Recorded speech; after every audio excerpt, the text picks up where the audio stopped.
Assalamualaikum warahmatullahi wabarakatuh. Innal hamdalillah nahmaduhu wa nasta'inuhu wa nastaghfiruh. Wa na'udzu billahi min shururi anfusina wa sayyiati a'malina.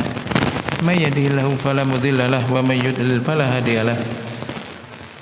Asyhadu an la ilaha illallah wahdahu la syarika lah. Asyhadu anna Muhammadan abduhu wa rasuluhu sallallahu alaihi wa ala alihi wa sahbihi ajma'in. Amma ba'd. Alhamdulillah, jemaah sekalian yang dirahmati Allah Subhanahu wa taala. Pagi ini kita akan melanjutkan membahas tentang adab Islamiyah dan masih terkaitan dengan adabul Jum'ah. Jadi adab Jumat. Adab-adab yang hendaknya dilakukan terkait dengan Jumat atau juga di hari Jumat. Dan masih terkait adab yang ke 40. Dari adab Jumat di sini. Qala mu'allif al-adabul arba'un, adab yang ke-40 yaitu al-wa'du wa tadhkir. Yaitu memberikan nasihat dan peringatan. Dan ini memberikan nasihat dan juga peringatan ini termasuk tujuan utama dari khutbah Jumat. Jadi tujuan utamanya ini memberikan nasihat dan juga peringatan kepada jamaah. Maka wajib atas seorang imam melakukan apa yang dilakukan oleh Rasulullah sallallahu alaihi wasallam, yakni memberikan nasihat, peringatan dan juga mengajarkan kepada manusia ma yang fa'uhum, hal-hal apa yang bisa memberikan manfaat bagi mereka. Dan ini isinya terkait dengan isi khutbah semacam tadi, nasihat, peringatan, mengajak untuk bertakwa, mengajak melakukan ketaatan, mengingatkan mereka jangan sampai melakukan maksiat dan dosa, mengajarkan kepada mereka hal-hal yang bisa memberikan manfaat kepada mereka dalam masalah-masalah agamanya terkait dengan ibadah, akidah. Ini disampaikan kepada mereka. Demikian juga Siti mengkaitkan antara kenyataan yang ada dengan aturan-aturan agama, meluruskan perilaku-perilaku manusia yang menyimpang, yang tidak sesuai dengan syariat, dan disampaikan. Maka bisa aja antara satu kondisi jamaah di sebuah masjid dengan masjid yang lain atau tempat-tempat yang lain, bisa aja ini hal-hal ini berbeda sesuai dengan keadaannya.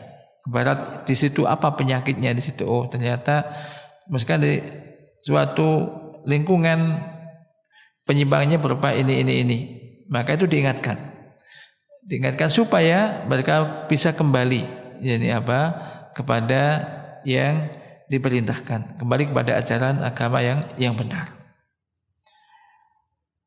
Kemudian al-adab al-hadi wal arbaun, adab yang ke-41, qiraatul Quran fi khutbah. Jadi membaca Al-Quran ketika berkhutbah, walaupun ini hanya mungkin beberapa ayat, karena sesungguhnya Nabi SAW berkhutbah dengan berdiri, wa yajlisu bainal khutbataini, dan duduk di antara dua khutbah, wa yaqra'ul Quran, dan membaca Al-Quran di dalam khutbahnya, wa yudzakirun nas, dan memberikan peringatan kepada manusia. Oleh karena itu, sebagian ulama berpendapat bahwasanya membaca ayat Al-Quran ketika berkhutbah ini termasuk syarat sah khutbah. Dan telah disebutkan kemarin beberapa ayat di dalam khutbatul hajah yang biasa dibaca oleh Rasulullah SAW. Termasuk juga adab yang berikutnya adalah banyak membaca surat ini Qaf di atas mimbar. Membaca surat Qaf ketika khutbah Jumat biasa dilakukan oleh Rasulullah SAW.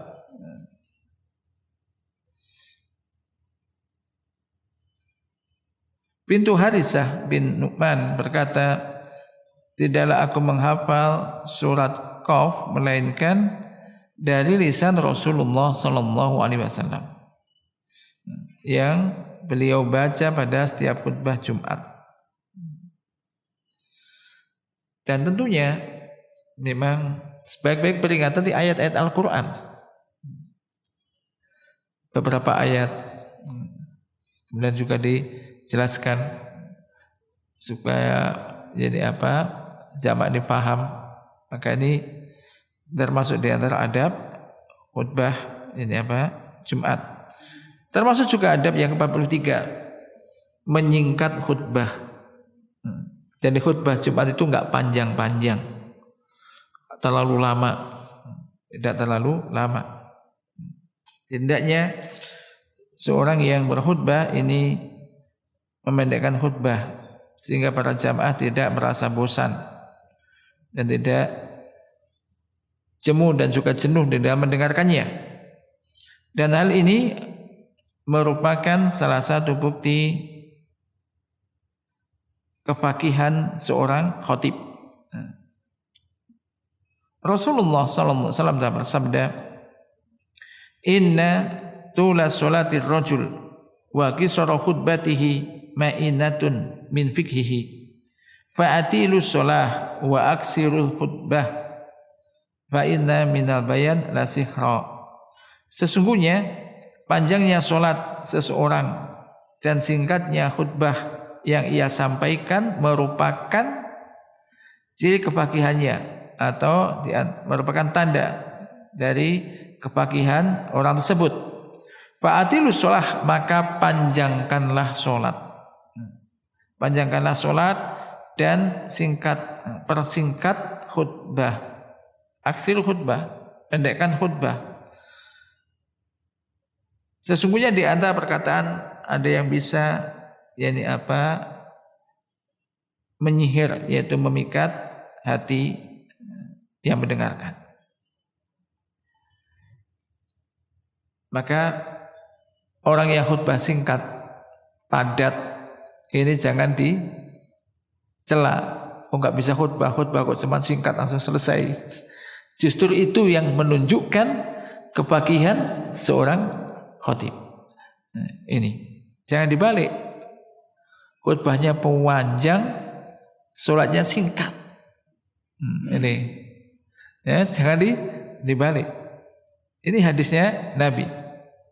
Jadi ini. Demikianlah petunjuk Nabi SAW.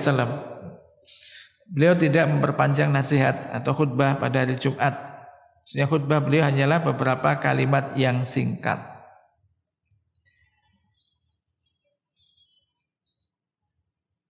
Diriwayatkan dari Ammar bin Yasir radhiyallahu an, ia berkata bahwasanya Rasulullah sallallahu alaihi wasallam memerintahkan kami untuk memendekkan khutbah. Maka di sini kita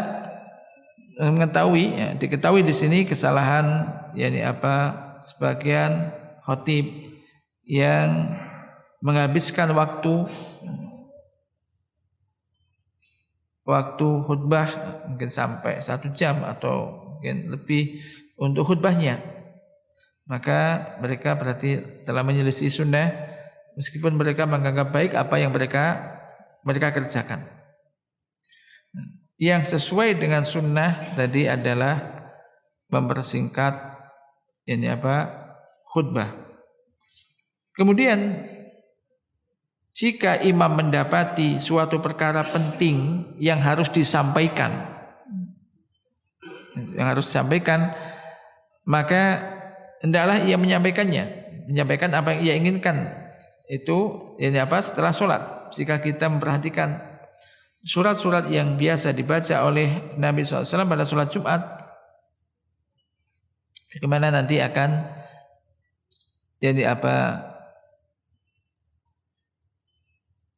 disebutkan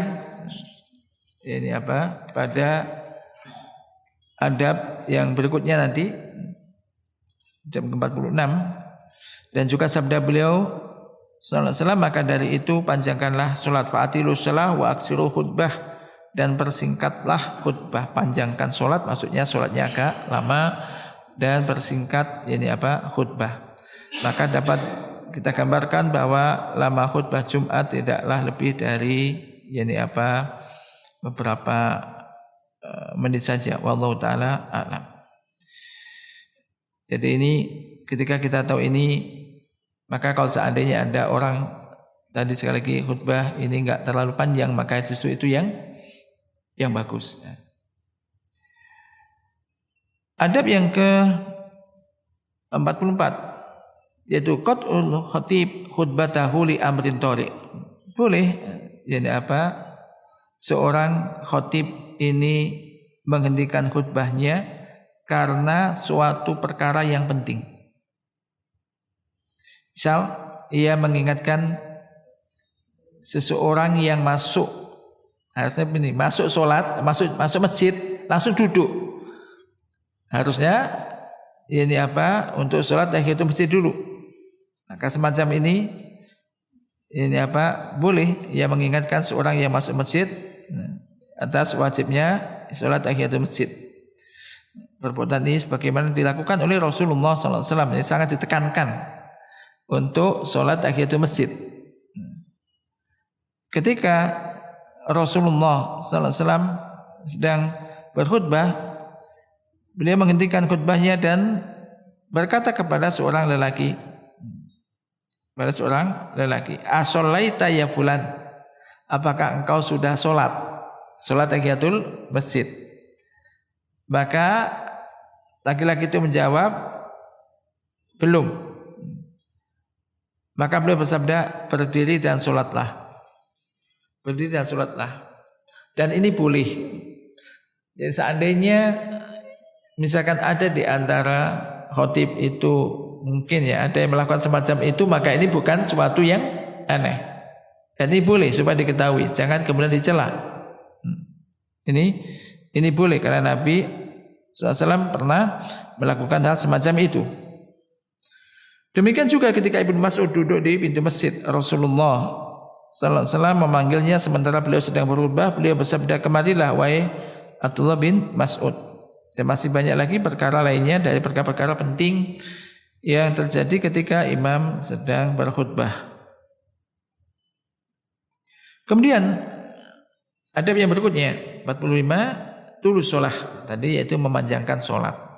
Memanjangkan sholat atau panjangnya sholat Jumat. Hal ini berdasarkan sabda Nabi SAW, "Inna tula sholatir rajul wa kaisara khutbatihi ma'innatun min fikhihi fa'atilu sholah wa aksiru al-khutbah." Sesungguhnya panjangnya sholat seseorang dan singkatnya khutbah yang ia sampaikan merupakan ciri kefaqihannya atau tanda kefaqihannya. Maka dari itu panjangkanlah sholat dan persingkatlah khutbah. Namun di sini maksudnya bukan memanjangkan sholat terlalu lama hingga memberatkan para jamaah, akan tetapi hendaknya imam membaca surat-surat yang biasa dibaca oleh Rasulullah SAW pada sholat Jumat. Maka ini ukurannya panjangnya kayak apa ya? Kalau kita bisa membaca surat-surat yang pernah dibaca oleh Rasulullah SAW ketika sholat Jumat, maka tentu itu lebih baik. Karena sebaik-baik petunjuk adalah petunjuknya Rasulullah SAW. Walaupun mungkin kita hafal banyak ayat, surat yang panjang-panjang, tapi tentu mengikuti apa yang dilakukan dan dicontohkan oleh Rasulullah SAW itu adalah yang terbaik. Maka adab yang ke-46 terkait dengan ini, yaitu al-khirs ala qiraati suwarin muayyanah fi sholatil jum'ah. Berupaya untuk bisa membaca surat-surat tertentu di sholat Jumat, pada sholat Jumat. Hal itu karena Nabi SAW ini banyak membaca surat-surat tertentu di sholat Jumat. Di antaranya sebutkan bahwasanya beliau SAW kana yaqra'u yaumal jumu'ah fi sholah sabihisma rabbikal a'la wa hal ataka hadisul ghasyiyah. Ini adalah beliau Rasulullah SAW ini membaca di hari Jumat di dalam sholat, yaitu surat Sabbihisma Rabbikal A'la dan juga Al-Ghasyiyah, hal ataka hadisul ghasyiyah. Jadi kalau ada misalkan imam ini setiap sholat Jumat kok baca itu, maka juga jangan dicela. Bahkan itu yang sedang dibaca oleh Rasulullah SAW. Dan kalau kita perhatikan isinya apa? Isinya ya ini menyebutkan tentang apa? Tentang keadaan manusia. Keadaan manusia. Ini kalau memahami ayat-ayat ini, maka ini sudah mengingatkan manusia. Sebagaimana di akhir surat Al-A'la, di situ Allah Ta'ala berfirman,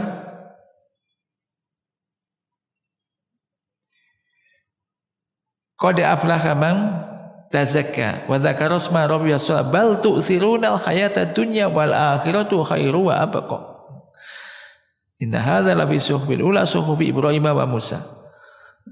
Sungguh telah beruntung qad aflaha man tazakka, orang-orang yang mau membersihkan dirinya. Ini ayatnya di antara ayat yang ada di dalam surat Al-A'la. Qad aflaha man tazakka wa dzakara isma rabbihi wa shalla, dan dia mengingat Tuhannya dan sholat. Bal tu'sirunal hayatad dunya, akan tetapi kalian lebih mengutamakan kehidupan dunia. Wal akhiratu khairu wa abqa, padahal akhirat itu lebih baik dan lebih kekal. Ini mengingatkan keadaan manusia. Tidak sedikit orang itu lebih mengutamakan dunianya daripada akhiratnya. Urusan dunia berlama-lama, urusan akhirat, urusan ibadah kadang kurang diperhatikan. Ini peringatan di antara ayat-ayat yang ada dalam surat Al-A'la.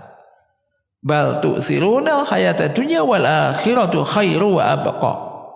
Kan tapi kalian lebih mengutamakan kehidupan dunianya, pada akhirat itu lebih baik dan lebih kekal. Demikian di dalam surat Al-Ghasyiyah juga menceritakan keadaan orang-orang berada di dalam neraka dan juga orang-orang berada di dalam surga. Intinya di sini di antara surat yang sering dibaca oleh Rasulullah SAW di dalam salat Jumat, rakaat pertama surat Al-A'la, rakaat kedua surat Al-Ghasyiyah. Wa kadzalika kana sallallahu alaihi wasallam yaqra'u fil jum'ah bi suratil jum'ah wa fi rakaatil akhirah idza ja'akal munafiqun. Demikian juga Rasulullah sallallahu alaihi wasallam membaca di dalam salat Jumat ini surah Al-Jumu'ah di rakaat pertama dan rakaat kedua surat Al-Munafiqun. Dan ini kalau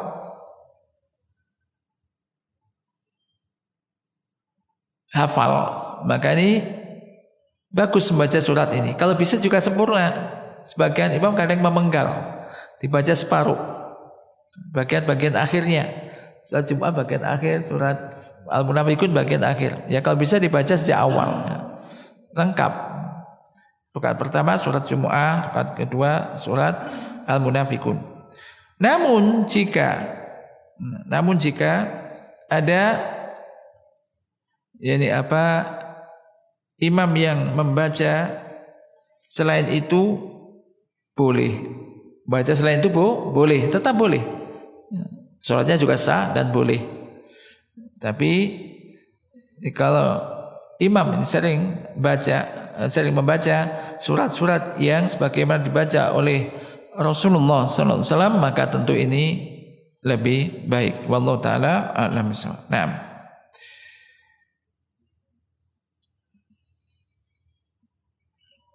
Jadi kalau ditanya kenapa imam kok setiap sholat Jumat baca itu? Karena Nabi sering membaca surat itu. Dan kita ingin ittiba, mencontoh Rasulullah sallallahu alaihi wasallam. Berikutnya adalah adab yang ke-47, ini berkaitan dengan sholat sunnah setelah Jumat. Yani sholat rakaataini fi baitihi ba'dal Jum'ah. Sholat 2 rakaat setelah Jumat di rumah. Sholat 2 rakaat di rumahnya setelah Jumat. Sholat ba'da Jum'ah. Demikianlah petunjuk Nabi sallallahu alaihi wasallam.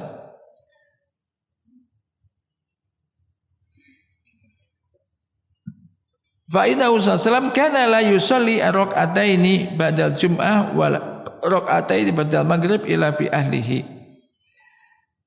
Tidaklah beliau mengerjakan salat 2 rakaat setelah Jumat dan 2 rakaat setelah maghrib, melainkan di rumahnya. Akan tetapi apabila ia ingin mengerjakannya di masjid, adalah ia ini mengerjakan salat 4 rakaat. Kan ini. Jadi memang ini ada beberapa lafaz ayat hadis ya. Jika kau kerjakan di rumah 2 rakaat. Kalau mengerjakan sholat sunnah pada Jumat di masjid, ini hendaknya mengerjakan sholat 4 rakaat. Sebab Ibnu Umar melakukan hal itu. Seraya mengatakan demikianlah yang dilakukan oleh Rasulullah sallallahu alaihi wasallam. Rasulullah sallallahu alaihi wasallam juga bersabda, "Man kana musalliyan ba'dal jum'ah fal yusalli arba'an." Barang siapa mengerjakan solat setelah Jumat, adalah ia solat 4 rakaat. Ini hadis ini riwayat Imam Muslim dari Abu Hurairah. Barang siapa mengerjakan solat setelah Jumat, dan ia solat 4 rakaat. Tapi ini solat apa 4 rakaat ini? Solat zuhur apa solat sunnah? Solat sunnah, bukan solat zuhur. Bukan solat zuhur. Jadi yang dimaksud sini ada solat sunnah. Jadi bukan sebagaimana diakan oleh orang yang jahil di sebagian negeri. Mungkin ada yang mengerjakan, yaitu yang mengerjakan solat zuhur setelah solat Jumat. Kalau sudah solat Jumat ya nggak solat zuhur. Jadi jangan dikira solat 4 rakaat itu solat zuhur ya, sehingga nggak ada yang berani mengerjakan solat 4 rakaat.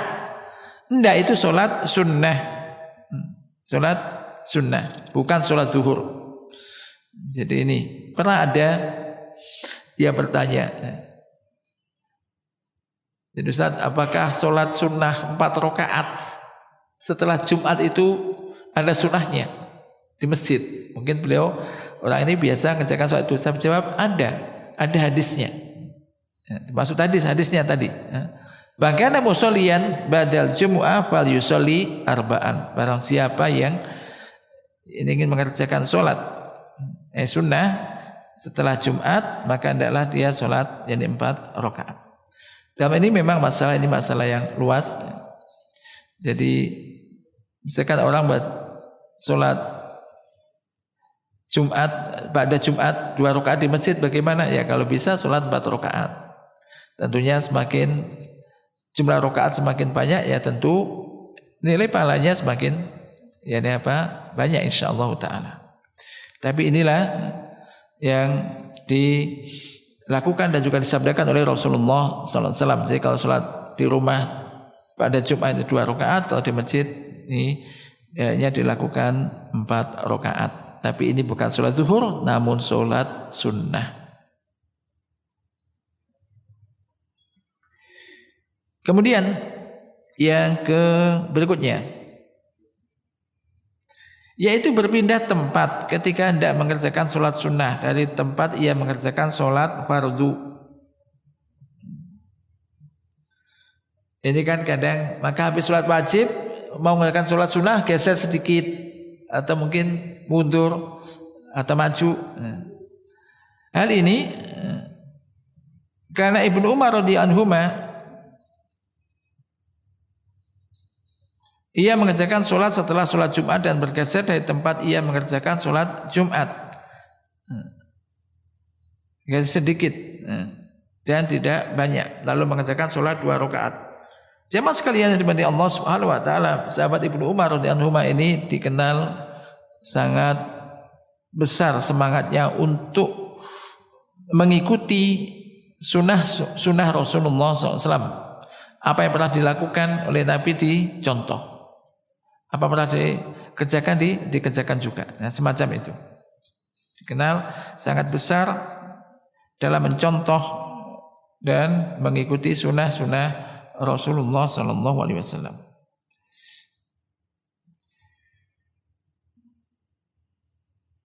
Kemudian ada yang berikutnya. Ada mutahawun bil jumu'ah aw takhalluf anha wa tarkiha, tidak melalaikan sholat Jumat dan tidak tertinggal atau bahkan meninggalkannya, jadi tidak meninggalkan sholat Jumat. Karena sesungguhnya hal ini merupakan perkara yang sangat penting. Rasulullah SAW telah mengingatkan hal itu, sebagaimana di dalam sabdanya, beliau bersabda, man taraka salasa juma'in, man taraka salasa juma'in tahawunan biha taba'allahu ala qalbih. Barang siapa yang meninggalkan 3 kali sholat Jumat karena tidak memperhatikan, tidak memberikan perhatian yang besar kepada sholat Jumat tersebut, maka Allah akan mengunci hatinya, mengunci hatinya. Ini ancaman bagi orang yang tidak sholat Jumat tanpa uzur, ini tidak apa 3 kali. Beliau sallallahu alaihi wasallam juga bersabda, man taraka salasa jumu'atin min ghairi udrin kutiba minal munafikin.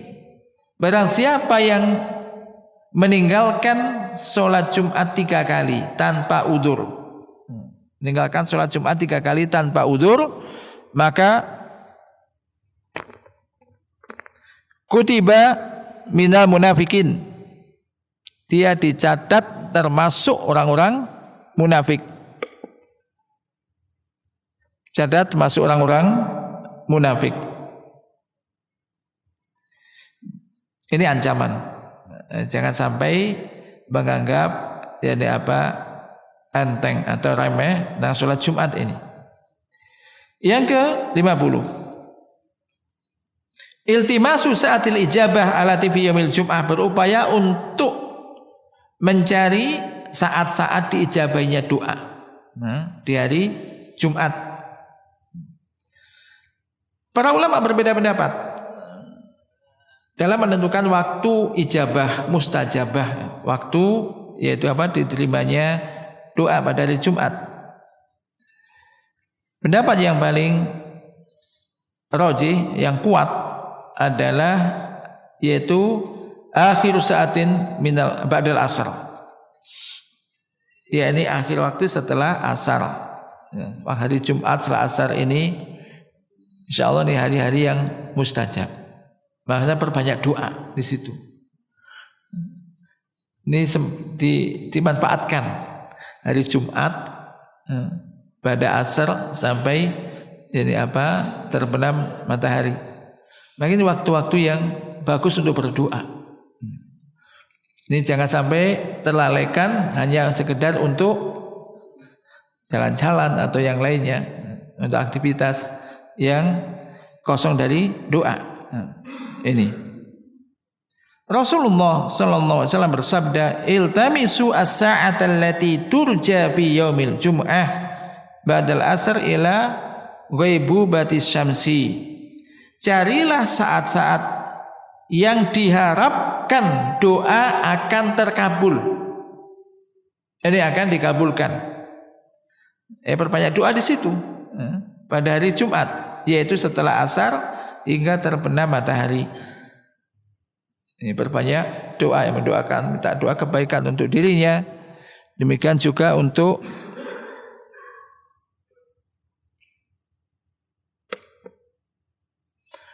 keluarganya, untuk kaum muslimin yang lainnya. Dengan demikian, seyogianya seorang mukmin berusaha mengisi waktu tersebut dengan ibadah, dengan berzikir dan memperbanyak doa. Kenapa? Sebab tidak dilakukan lagi bahwa doa pada saat itu mustajab. Ini bagi orang-orang yang faqih, yang memahami, mengetahui ada hadis semacam tadi, ada nas semacam tadi, maka berupaya bagaimana dia bisa menggunakan waktu tersebut. Ini memperbanyak doa tadi.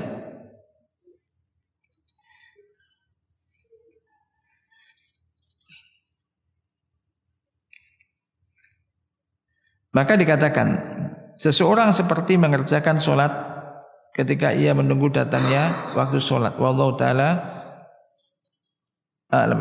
Bila dikatakan, bukankah waktu ini bukan waktu sholat, sedangkan Rasulullah sallallahu alaihi wasallam mengabarkan bahwasanya tidaklah seorang muslim bertepatan sholat pada waktu itu. Maka dikatakan seseorang seperti mengerjakan sholat ketika ia menunggu datangnya waktu sholat.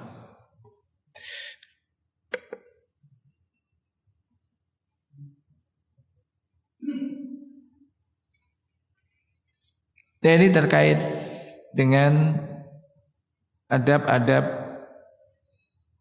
terkait dengan Jumat. Maka ini mudah-mudahan ini bisa kita pahami. Kemudian yang penting ya kita upayakan. Yang penting bisa kita upayakan dan kita amalkan. Dan sekali lagi, adab-adab yang disunahkan oleh Nabi SAW itu ada bagian dari tuntunan syariat, contoh langsung yang dicontohkan oleh Rasulullah SAW. Maka jangan dianggap remeh. Kadang sebagian orang melihat pengajian tentang adab, sudah adab, enggak seperti misalkan akidah atau yang lainnya. Padahal kan ini bagian dari itu, dan ini buah daripada keimanan seseorang. Iman kepada Allah, iman kepada Rasul. Akan di antara bukti bukti cinta seseorang kepada Allah itu adalah ittiba kepada Rasulullah sallallahu alaihi wasallam.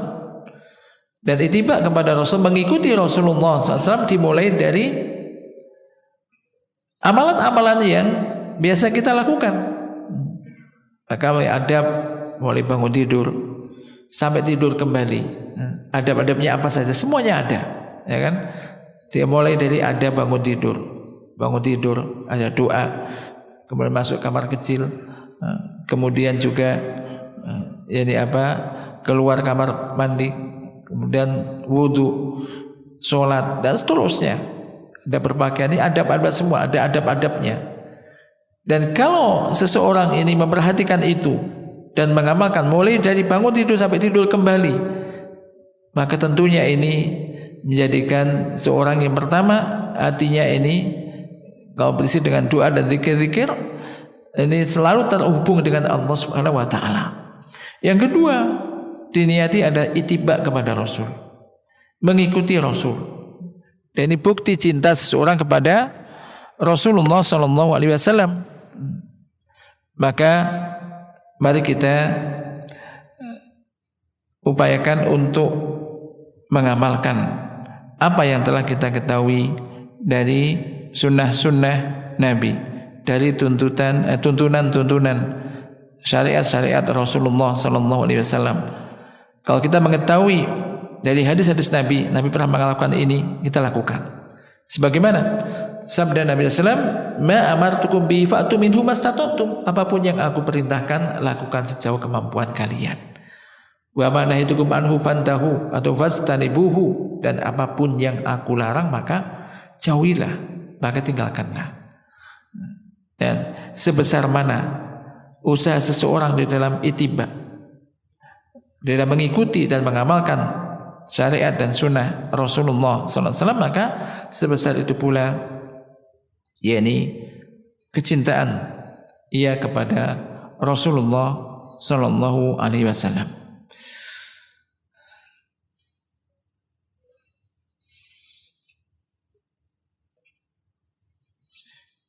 Nah, mungkin terkait dengan adab-adab Jumat sampai di sini. Yang berikutnya ini adabul janaiz, insyaallah kita akan lanjutkan pada ini pertemuan yang berikutnya insyaallah taala. Ada yang ditanyakan sebelum diakhiri?